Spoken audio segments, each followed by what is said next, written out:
With a contract status update and more, this is Wrestling Rambles. My name is John and you're watching the Wrestling Report. Before we move on, make sure you subscribe to Wrestling Rambles with notifications on and don't forget to like the video.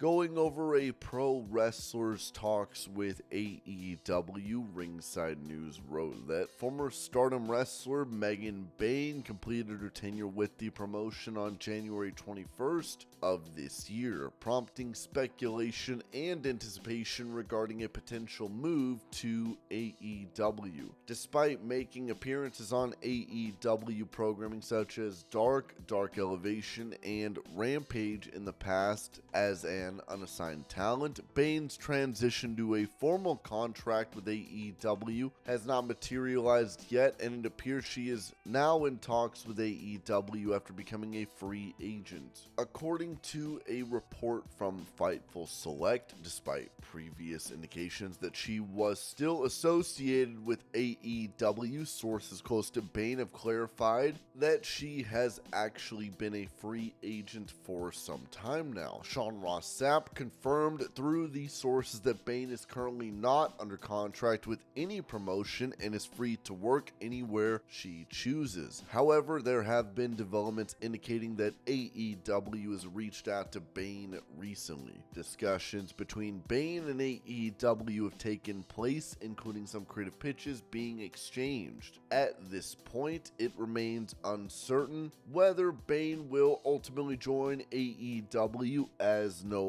final decisions have been reached. While she still isn't a part of AEW, Bayne has kept herself busy by competing in promotions such as GCW and Limitless Wrestling.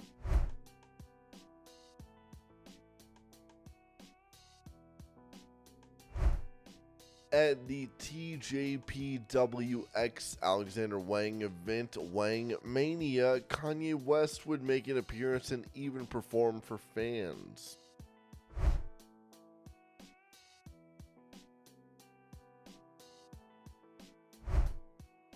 When it comes to the in-ring status of Hangman Page, who has been absent from AEW programming since March, Ringside News wrote that, according to Fightful Select's latest update over the weekend, Adam Page is not anticipated to be part of the AEW Dynamite event scheduled for Wednesday, June 19th at the Eagle Bank Arena in Fairfax, Virginia. We've also reported that Adam Page is expected to make his return to AEW television as early as next month.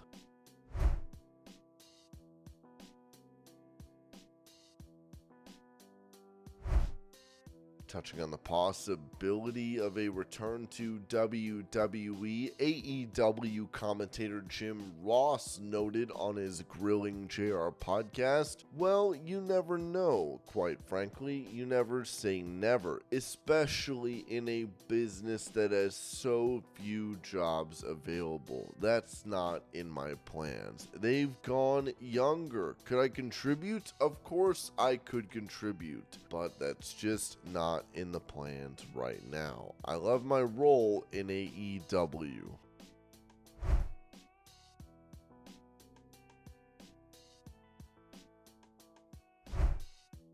During that same podcast, Jim Ross said this to the idea of Shane McMahon joining AEW. Yeah, it would be crazy. It's so crazy that it might work, depending on how it was positioned and how it was introduced. Shane called me the other day. He's called me 2 or 3 times, which I really appreciate. He's always been sensitive in that respect. That's only a question that Shane could answer. Shane and Tony Khan being together, how would that work creatively? Heck, who knows? Might be great, but in any event, that all depends on Shane and what he wants to do.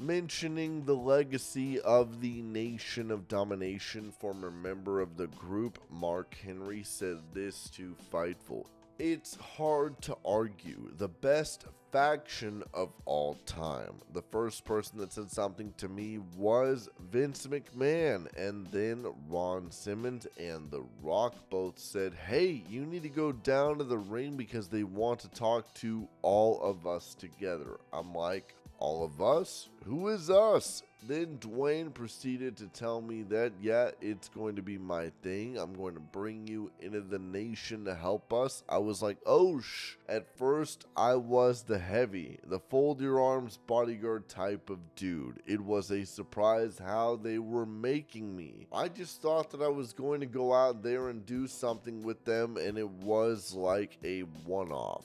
I didn't think that that's what Vince meant when he said he was going to put me with him tonight.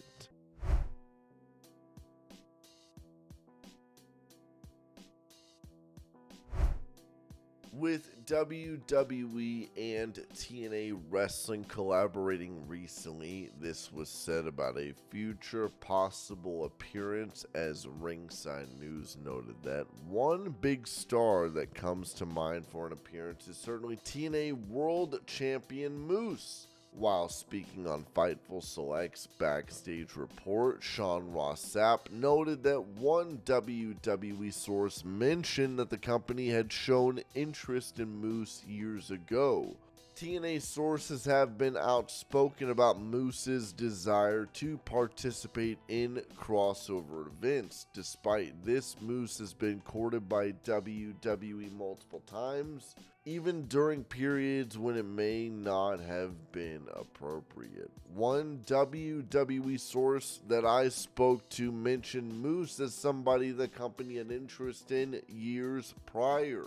TNA sources have been very outspoken about Moose wanting participation in the crossover. He has been courted by WWE numerous times, even at times when he probably shouldn't have been. Even Moose recently made it clear he would love to appear at the Royal Rumble next year during an interview with WrestleMom's Mark O'Brien. I mean, obviously, being in the Royal Rumble, just being on WWE's television, is something I dreamed of as a kid. But as of right now, I'm loyal to TNA. I'm signed with TNA. I'm happy with TNA. But who knows? Jordan Grace got the call to be in the Rumble. Who knows? Maybe next year I'll get the call, or maybe somebody else in our locker room could get the call. All praise to them, whoever that person is. The thing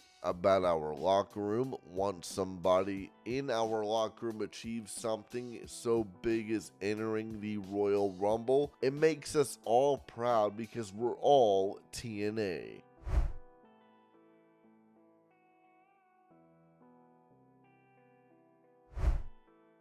Giving his perspective on the previously mentioned partnership between WWE and TNA Wrestling, Kevin Kelly said this to Eric Bischoff on Wise Choices. TNA is doing anything that they can to try to get some attention, to get some relief from what they're doing, and what they're trying to do is set up a relationship where WWE will send guys to them and TNA will get some buzz because of it, and some rub or whatever, but it's not going to work. And eventually WWE is just going to take the pieces that they want because that's where the talent wants to be, and TNA won't have the resources to keep them. So now that they've opened that door, say goodbye to everybody in TNA that you spent time building, and then continue to rely on guys that have recently been released from WWE for minimal gains without developing any homegrown talent.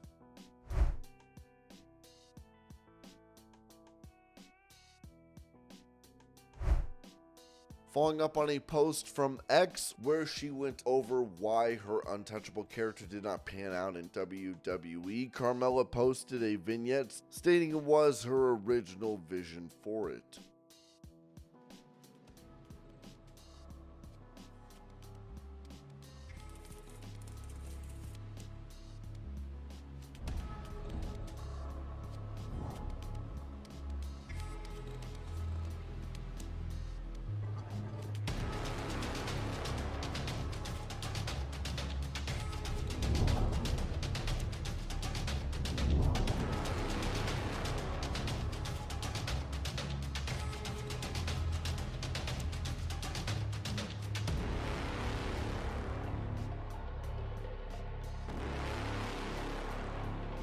Were you expecting somebody else? Sometimes you need to take a good, hard look in the mirror to remember who you are. And I'll admit, I forgot. I got a little lost along the way. But I know exactly who to blame. And that's you. All of you. You wanted me to do things your way, play by your rules. You wanted me to dance around, have fun. And look where that got me. Absolutely nowhere. Then I remembered. I'm Carmella. I don't need to play by your rules. I am better than each and every one of you. Not only was I the first Miss Money in the Bank, I was the second. I won the WrestleMania Women's Battle Royal. I've done the unthinkable. Your queen, Charlotte Flair, beat her. The Empress Asuka beat her too. Most importantly, I'm a former SmackDown Women's Champion. You know what I'm not, though? I'm not your princess anymore. I had a life once. Now all I have is a mission.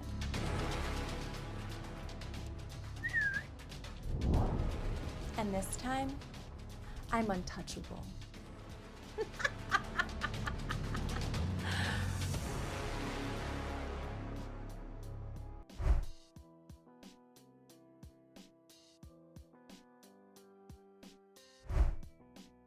Earlier in the month, AEW President Tony Khan put out this post on X. It reads, "I book wrestling for the sickos because that's what I am and that's who I care about." This has led to the company announcing a new shirt with that phrase on it, with some users on X not being impressed by this. Some of the responses read, "These t-shirts are embarrassing. Loser shirt for the loser fans of a loser promotion. Hashtag free Ricky Starks though. Holy no one's buying anything AEW anymore. Why is Tony so hung up on this phrase? Did someone call AEW diehard sickos or something? I really don't know why he tweeted about it in the first place. I'm assuming someone super insignificant said it on Twitter and he got all upset. Justified. This is awful. Chants from the people in the comments. God, this company is embarrassing.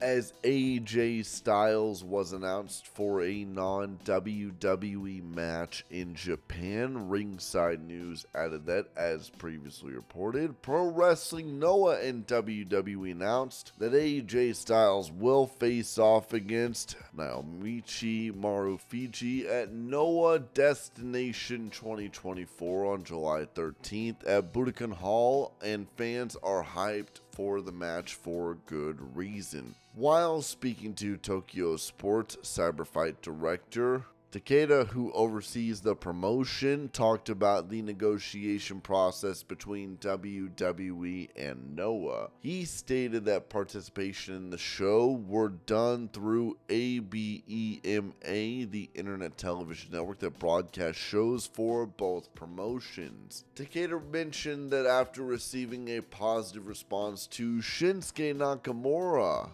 and Muto's match at Noah's New Year's show last year, negotiations began for a similar bout at the same venue. WWE also recognized that participating in Noah could enhance their visibility in Japan. We got a positive response, so we were able to talk. Takeda personally nominated AJ despite his lack of prior affiliation with Noah. He justified this decision by suggesting that WWE's fanbase might appreciate AJ's potential to uphold WWE's image while still being a dream match for Japanese fans after Shinsuke Nakamura. The WWE Universe fans wouldn't want the WWE worldview to be destroyed, and WWE performances in Japan come as a package. But the next wrestler Japanese fans can dream of being apart from WWE is AJ after Shinsuke Nakamura. On the other side, Marufuji was nominated by WWE as AJ's opponent. Takeda believed Marufuji was the obvious choice due to his prominence in America and status as a Japanese legend,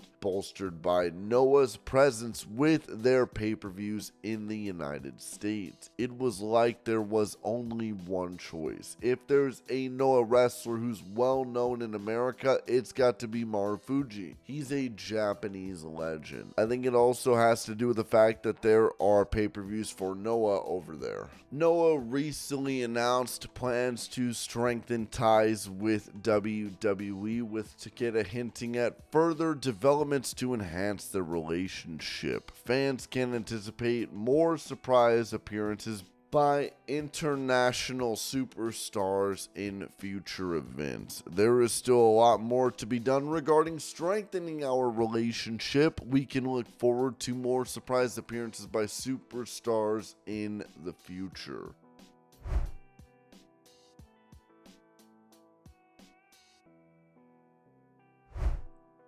Explaining what led to his change in character on WWE programming, Chad Gable told the Gorilla Position, "The whole idea to turn heel was kind of my idea. I felt like I flatlined as a babyface somewhere around WrestleMania. I came up short against Gunther a few times, came up short against Sammy. At a certain point, something has to change, or people are not going to buy into you any further. I had the idea, let's do it. It just so happened we were going to be in Montreal, Sammy's hometown, the week after Mania when I was having that match. I was like, there could not be a better place to do this thing. We made it happen and the stars aligned. I feel like it's worked out in our favor. Since then, Otis is this perfect, sympathetic guy that you can't help but feel bad for. We have everything in our favor working for us."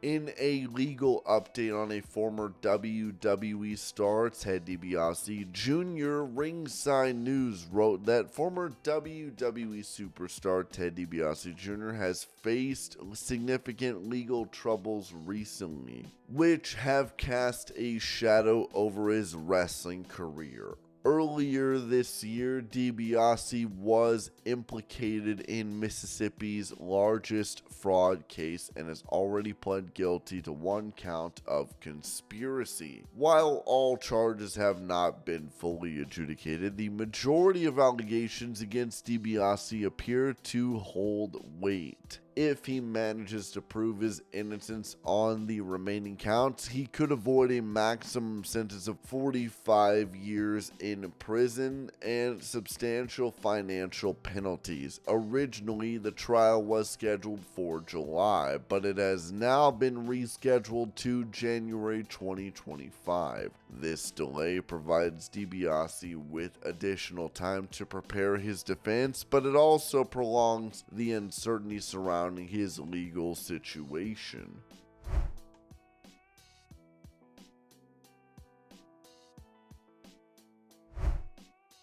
Going over the contract status of Jeff Hardy, who recently departed AEW and appeared in TNA Wrestling, Ringside News noted that Fightful Select reported that Jeff Hardy's contract with All Elite Wrestling expired at midnight on June 14th, the same day he made his return appearance in TNA Wrestling. The report mentioned that the process for Hardy's return was already underway earlier in the week. As it stands, both Jeff and his brother Matt are currently working in TNA Wrestling without formal contracts, making them free agents from a legal standpoint. While many within TNA are optimistic about Jeff Hardy joining the roster, as of Friday, it hadn't been explicitly confirmed to them.